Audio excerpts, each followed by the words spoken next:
Hello, friends. Welcome to Nirmal. I am Piyush Jain, and today we are going to put our focus on aviation sector.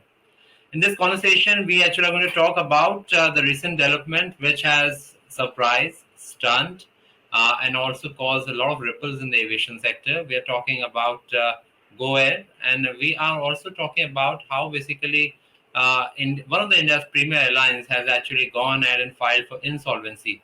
Now, this news has also surprised the employees.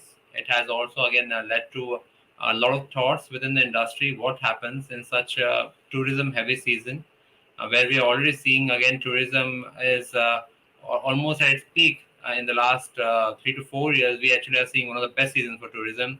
The flights are going full, hotels are going full.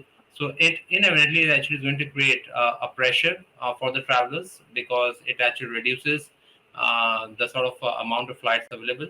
But then also, what is happening here is that Go First Airlines, again, which already had 50% of its flight grounded due to engine issues, it also is actually sort of going to open up two and three more pain points here.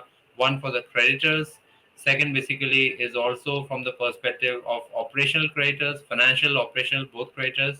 Second, also for the travelers, and then third, also it is going to actually bring some sort of thoughts for the aviation sector, regulator, government to really actually see what is going to happen now in the aviation sector. To analyze all of this, we today actually are inviting our industry expert, Mr. Mark Martin, to the show. He's the founder and CEO of Martin Consulting. Mark, it's always a pleasure to have you on the show and take all your intellectual thoughts on the sector on which you have been authority over last many, many years. Piyush, thank you so much for having me today. It's wonderful to be with Nirmal Bang and you, and it's great to interact with you once again after a while. It's my pleasure. So, Mark, let's first start from the very sort of basic here. Were you surprised with this insolvency news, or you were expecting that perhaps this is bound to happen? I was stunned and surprised because, to be fair with you, Piyush, I was expecting Pratt and Whitney to own up to its mistakes and sort the problem out in the manner in which they've been doing it in the past with their other reliable engines like the PT60. To see Pratt and Whitney in this predicament also, and also in their situation, to being completely in default of an arbitration order that was passed in favor of Go Air, which Pratt & Whitney was ordered to supply 10 engines and only supplied three. Go Air was left with no other option left. I mean, this is an airline whose management have sustained and kept the airline alive for nearly 17 years. Let's not forget, this is a Go Air that outlived the Kingfisher Airlines, a Jet Airways, a 9 times bankruptcy SpiceJet. It outlived a Costa, a Paramount, and several other airlines, and it managed to live to tell the tale.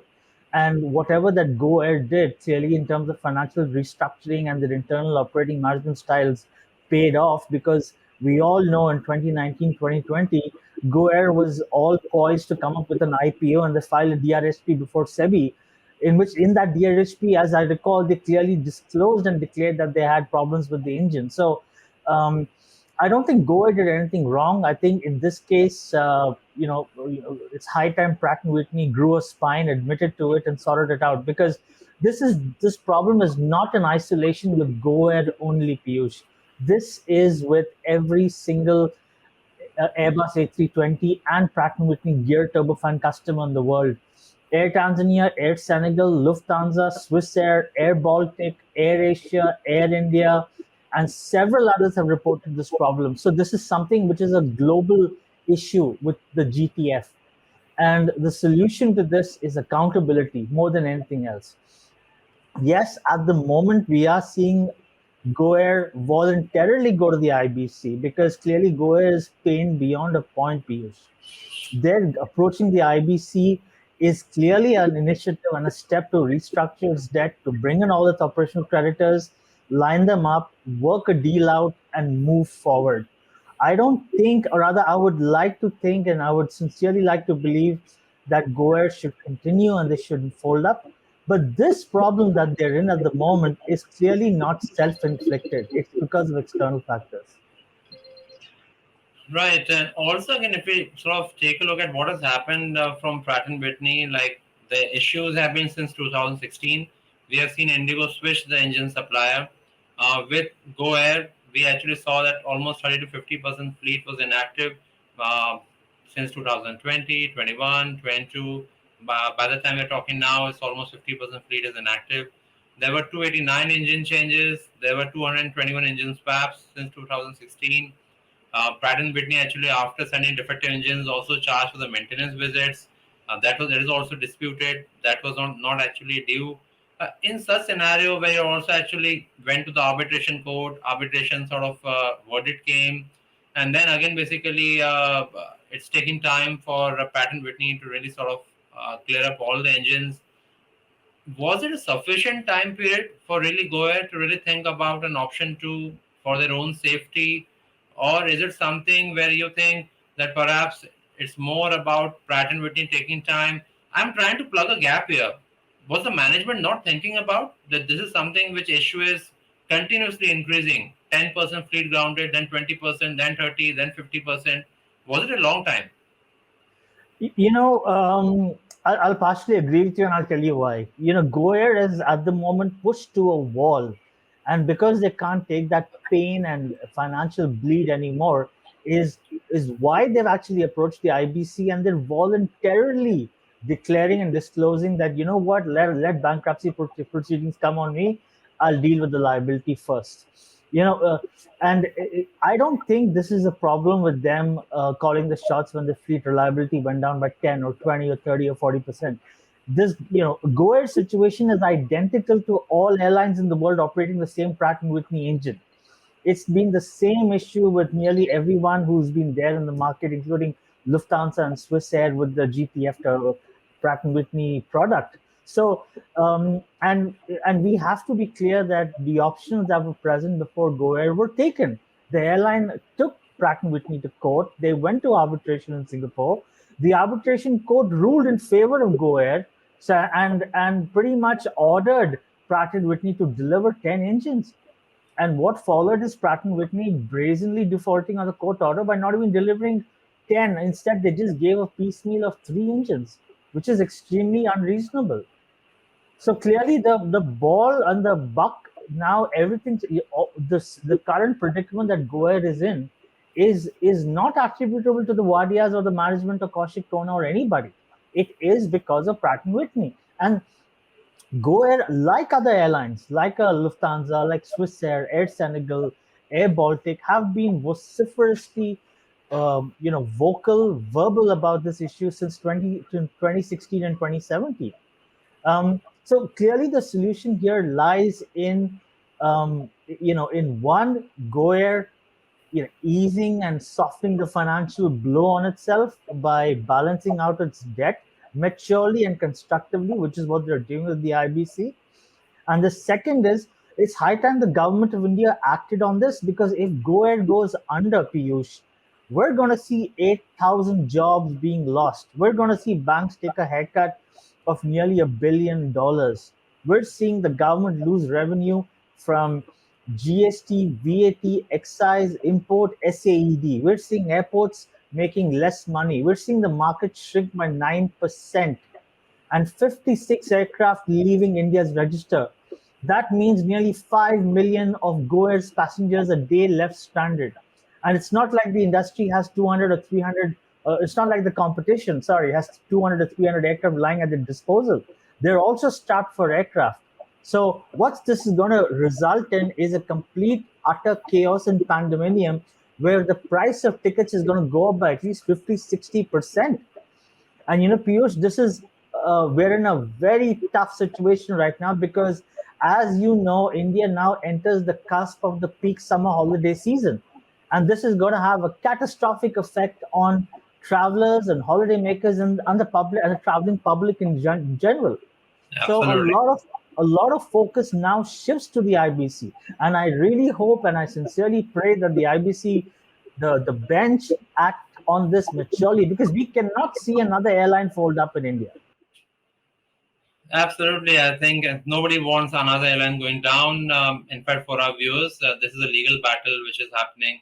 and arbitration court. There's a verdict which came. The filing has also been made in the Delaware court again, the USA. You're also actually hearing from IBC. The IBC is actually hearing to the proceedings. Total claim has been filed into the IBC of 11,000 crores. That's the lender exposure here. And we are also actually just you just talked about. We also talking about employees here, the pilots, the crew, the maintenance crew, everybody. And then when you actually think around that, you basically Air India is working around Boeing, and you actually have Airbus here. Indigo, the crew is completely full. They want more planes, but right now, if an unfortunate incident happens, what happens to the jobs of these employees? Where actually are they going to go? It's going to be, we're going to see a Kingfisher Airlines again. If should Go Air fold up and go under, it's not going to look good for India, because while we have in some sense a growing Air India, I don't think Air India is going to have enough space to take on 8,000 people, because they're already lumbered right now with taking on Vistara as part of the Vistara merger. So sadly and unfortunately, we will see a very high level of unemployment. For the pilots, it's fine because they can get jobs across the world, and so can cabin crew and flight attendants, because they are technically qualified. Where does the airport staff go? Where do the ground handlers go? The cargo loaders? They're probably left to have fend for themselves. And this is something, and as said before, this isn't self-inflicted because of bad management styles of the Wadias. This is because they depended on an engine that was supposedly so reliable that would make airlines, lower their operating costs by 18%. So clearly there is a breach of trust, and there is an issue here where the manufacturer of an engine has let you down. And rightly put, Piyush. Yes, they have gone to Delaware. They have taken this legal matter to the US. They are fighting it out legally, but that's as best that they could do. Eventually, everybody is dependent on the courts and the court system. Yes. So there is no quick fix solution to this, Piyush. I think as much as you want it and everybody else out there wants it, we hope that Goa will recover. But this is going to take a bit more time. This is going to be more than 24 months, and this saga begins now. Right. And from that perspective, and from your own experience, like you would have seen different other airlines facing the same Pratt and Whitney issues, how that was being tackled. Um, what do you expect? Like, what the government can really do here? Like, one thing we all can imagine, okay, government can intervene financially. Government can like support financially. That is one like very common expectation. But apart from that, what the government can do apart from this? I think, Piyush, the government should not enter into this financially. I'm dead against that, because eventually that is taxpayer money. That's your and mine and everyone else's money being put to an airline, which it should not be. The government needs to take it up with its trade counterpart agency and authorities in US and Canada, where Pratt and Whitney is based, because India has bought billions of dollars of engines from the US, and these engines have turned out to be a dud. And in such a situation, eventually it's the country losing foreign exchange. And they've lost this foreign exchange because of an engine which is an absolute disaster. So the bigger loss here is not a Goer or maybe an Indigo with nearly 60 aircraft grounded. The bigger loss is India, the public, the taxpayer, you and me. And the government of India needs to now roll its sleeves, get down and dirty, and throw the book at nearly everyone in the US. Take it up with the US Senate, the US House of Congress, with the Standing Committee on Trade, with with the Department of Transportation, and raise this as an issue, because it's high time. It's India who got compensated. This is an India versus Pratt and Whitney. Eventually, this is an India versus a Pratt and Whitney issue, because Goer's collapse is not good for India. And when I say India, I mean the government with tax earnings, with you and me, and the traveling public and Indian citizens being paid. Right, makes sense. Makes sense. And from that perspective, in the near future, like we are in May now, May, June, traditionally the best months again from the perspective of travel. And then apart from the holiday season, which again is the end of the year. But right now, what's your own sense? What happens now for the June quarter for the aviation sector? Are we looking like for other airlines making the merry for now? And is it going to take some long time for really the flights to resume for Go Air? Well, the way I see it and the way I analyze it is I dread to see the day when air travel switches to rail, and trains take on what is supposedly an air travel and and an airline market segment, because it looks more likely that that chances of that happening is on the cards, because I don't think, like I said, we currently airlines don't have spare 200 aircraft lying at their disposal. So clearly, a lot of that travel demand will have to shift, and we are entering in summer holidays, which is our annual summer vacation season in India. We are entering a ridiculously high demand, and with this collapse of Go Air, it will become a supply demand issue. And I think the only key benefactor that's going to emerge is the Indian Railways, because they have a product that's already that's deployed, that's mobile, that's accessible, and this is going to lead to not just that 5 million a day passengers moving on to rail, but also it's going to take quite a sizable chunk from Indigo and Air India as well. So collectively, this does not look too good. Yes, yes, absolutely makes sense. So now, and I'm just going into a number here. I'm just like we talked about the employees, the issues, and the great, and all the pain to the taxpayers here. But just looking at the numbers here, uh, according to you, what was happening the last 6 months? Like how much of the flights of Go Air were already grounded? Piyush, nearly 90% of the fleet, 90% of the 59 aircraft have been grounded. So So when you're on, this was already in December quarter, in March quarter, this this was March quarter. March March quarter. quarter. Okay, so we, It's we have only we have already seen the impact in the March quarter, which implies. That's right. That's right. So Q2 has, so I mean, calendar second quarter has been extremely impacting, and that's what's really pained Goer immensely. And I think we saw signs of this in January itself this year, when they started having delayed flights, and they started having groundings and flight cancellations, because they were trying, Gore was trying its level best to make its airline system work with whatever that was left with them. And once that last resort fleet, that last banquet fleet started to fail as well, I mean, what can the airline do? You can't fly anymore when you don't have aircraft, right?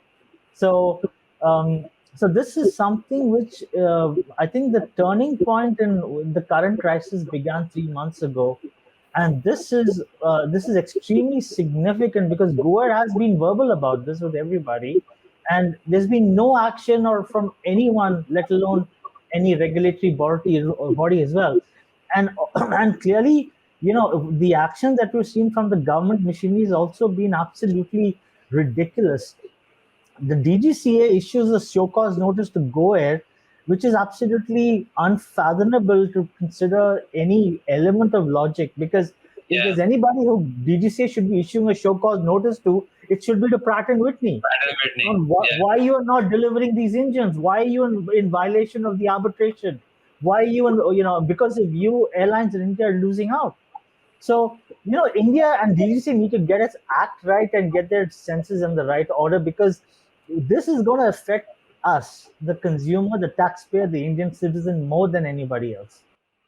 Well, just taking a step back here, you go to insolvency, that definitely implies that promoters actually want to buy time, primarily because the loans and the prepayments, interest, and everything basically would not be happening. Um, our promoters are also looking for sort of exit from the aviation business, and they would be hoping that somebody comes in and then basically tackles the issues and takes the airline on a new path. Is that something which we should assume? Piyush, that was always in the making. In fact, when Goer was planning its IPO in 2020, the whole idea was the promoter offloading its stake of Goer into the market. That's why they rebranded the airline from Goer to Go First, created a new identity, and the whole intention was to sort of partially exit the business and cash in your chips. But now, this current situation of where we are, that Goer before IBC, raises a lot of concern, because now it seems like more as a knee-jerk step to exit and get out, and also or restructure your debt or continue. So This is possibly the most critical and crucial phase. This phase is a nail biter. It's a wait and watch. I know today, before the NCLT court in Delhi, the matter is being heard. Yes. As we speak, the matter is being argued. So I think by after 24 hours, we'll know exactly what the court has taken a decision on. But this is definitely a wait and watch, and I think collectively the industry needs to understand that this is going to come and bite them back, because Air India also operates the 320 Neo with the Pratt & Whitney engine, and Indigo already is constrained and paid because of 320 Neo engine groundings. Absolutely. So already again, look at the enormity of the sort of issue here. More than 4,000 flights; those actually have been cancelled in the last 1 month. You Yes, are talking about a lot of collateral with the banks, really against the exposure. So there could be two schools of thoughts here. Another new promoter comes in and then basically works with the banking sector, and if that's right. nothing happens, then basically the entire line goes down completely because the banks are going to encash the collateral. But definitely the lenders will like sort of operations to go on because they will like to sort of have the money and the business secured in.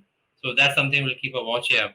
But I think as always, I think Mark, I think it was a pleasure having you, and I definitely look forward to interacting with you more on the issue as we keep a tab on what is happening in the aviation sector. Piyush, it's an absolute pleasure to be with you again. It's wonderful to share insights with Nirmal Bang and your investor community. For us, it's always been an honor to respond and share insights as we see it, such as it is, and with an absolute clear perspective of the future ramifications, such as and thereof. Wonderful to be with you once again. Thank you for having me, and hope to be with you soon. Good day. Good day, and for our viewers, it's a wrap on the show. Hope you enjoyed it. Subscribe to our YouTube channel and click on the bell icon to never miss an update from Nirmal Bang.